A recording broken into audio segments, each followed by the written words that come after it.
He didn't even play basketball until he was 17. No training, no system, and 7 years later, he was an NBA champion and signed a max contract worth over $100 million. He didn't come up through the American AAU system. He didn't have the spotlight of a big-time NCAA program. In fact, basketball was never even part of his plan. It was something his father pushed him into. His name is Pascal Siakam. He was born in 1994 in Douala, Cameroon. His father was a mayor and a passionate basketball fan. Even though there was a court right at home, young Siakam had little interest in the game. His dream was to become a priest. Everything changed at 17, when his father forced him into a basketball camp, hoping it could give him a path out. There, he met Luc Mbah a Moute, an NBA veteran and one of the key figures promoting basketball in Africa. Mbah a Moute immediately saw something in the skinny teenager: the long arms, the huge hands, the gazelle-like athleticism. With his encouragement, Siakam decided to chase basketball in the United States. His father poured his savings into that decision, with one condition: he had to give up his dream of becoming a priest. In 2012, at 18, Siakam arrived in the US with almost no basketball foundation. He barely spoke English. He was running the wrong plays on the court. Teammates laughed at him. Coaches doubted him. He had no backup plan.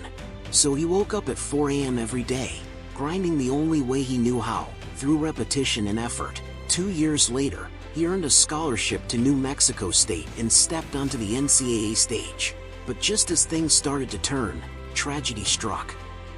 In 2014, his father died in a car accident. Siakam couldn't even make it back to Cameroon to say goodbye. It nearly broke him. For a moment, he thought about walking away from basketball, but in the end, he chose a different way to honor his father, to stay, and to chase the dream his father had for him. In 2016, he entered the NBA draft and was selected 27th overall by the Toronto Raptors. But getting drafted was only the beginning. As a rookie, he was raw, inconsistent, and spent much of his time in the G League. Scouting reports labeled him unpolished and said he had limited upside. He was still that overlooked kid from Africa, but he never stopped. Then came the breakthrough, the 2018-19 season.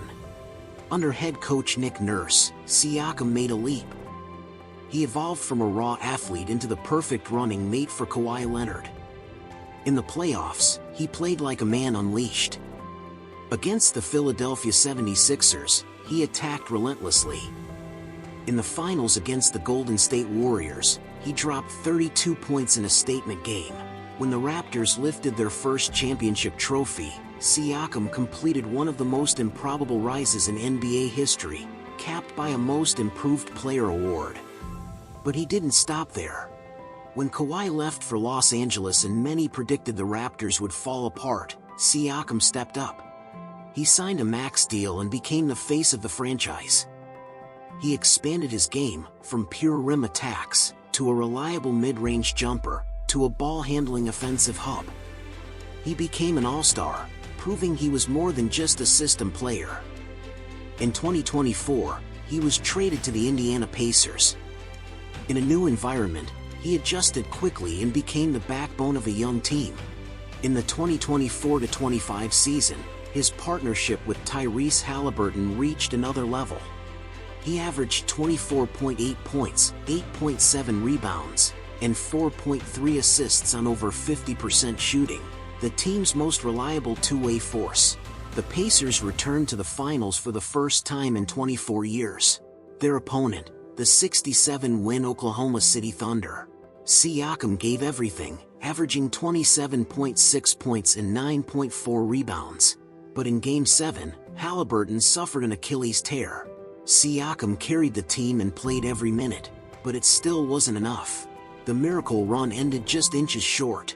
From a dusty court built by his father to the brightest stage in basketball, from lifting the Larry O'Brien Trophy to sitting alone on the bench after a Game 7 loss, Siakam has seen it all. But through it all, he has held on to one belief his father taught him: never give up, and trust the process. His story isn't just about basketball.